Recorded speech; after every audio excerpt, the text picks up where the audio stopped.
संविधान दिवस से ठीक एक दिन पहले संविधान को लेकर के सुप्रीम कोर्ट ने एक बड़ा फैसला सुनाया है। दरअसल संविधान की प्रस्तावना में 42वें संशोधन के जरिए जोड़े गए धर्मनिरपेक्ष और समाजवादी शब्द हटाने के लिए सुप्रीम कोर्ट में याचिका दाखिल की गई थी। दरअसल ये याचिका दूसरी बार दाखिल की गई है। इससे पहले विष्णु शंकर जैन ने दाखिल की थी।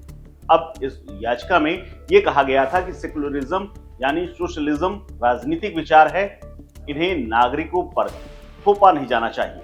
वहीं संविधान की प्रस्तावना से धर्मनिरपेक्ष और समाजवादी शब्द हटाने वाली याचिका पर सुप्रीम कोर्ट ने फैसला सुनाते हुए इसे तत्काल प्रभाव से खारिज कर दिया है। दरअसल सुप्रीम कोर्ट के मुख्य न्यायाधीश संजीव खन्ना और न्यायमूर्ति संजय कुमार की पीठ ने याचिकाओं पर सुनवाई की। सुप्रीम कोर्ट की पीठ ने कहा कि भारतीय अगर अर्थ में समझें तो समाजवाद मतलब इसका अर्थ केवल यह है कि कल्याणकारी राज्य।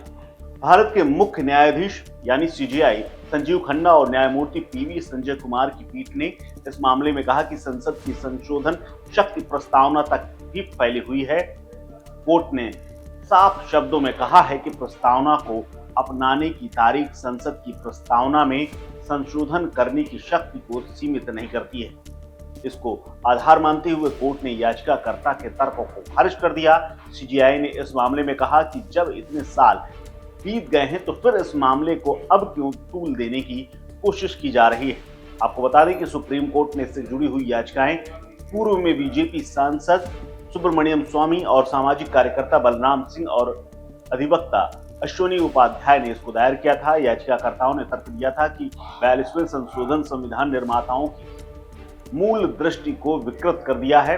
याचिकाकर्ताओं ने यह भी तर्क दिया था कि संविधान निर्माताओं ने संविधान सभा की बहसों के दौरान जानबूझकर समाजवादी और धर्मनिरपेक्ष शब्दों को बाहर रखा था। सबसे खास यह है कि याचिकाकर्ता ने 1976 की संसद की वैधता पर भी सवाल उठाया था, जो आपातकाल के दौरान और विस्तारित कार्यकाल के तहत संचालित हुई थी। सामाजिक कार्यकर्ता बलराम सिंह का प्रतिनिधित्व करने वाले वकील विष्णु शंकर जैन ने तर्क दिया कि लोकसभा का कार्यकाल तत्कालीन आवश्यकताओं को संबोधित करने के लिए बढ़ाया गया था, न कि संविधान में संशोधन करने के लिए।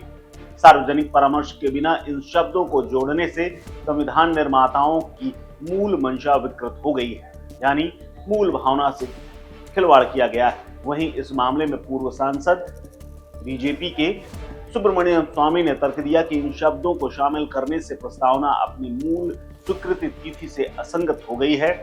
उन्होंने इसके साथ ही सुझाव दिया कि इन शब्दों को बाद में जोड़े गए शब्दों के रूप में स्वीकार किया जाना चाहिए, न कि यह माना जाना चाहिए कि वो मूल पाठ का हिस्सा थे। इस खबर में फिलहाल इतना ही। अपडेट्स के लिए बने रहिए वन इंडिया हिंदी के साथ।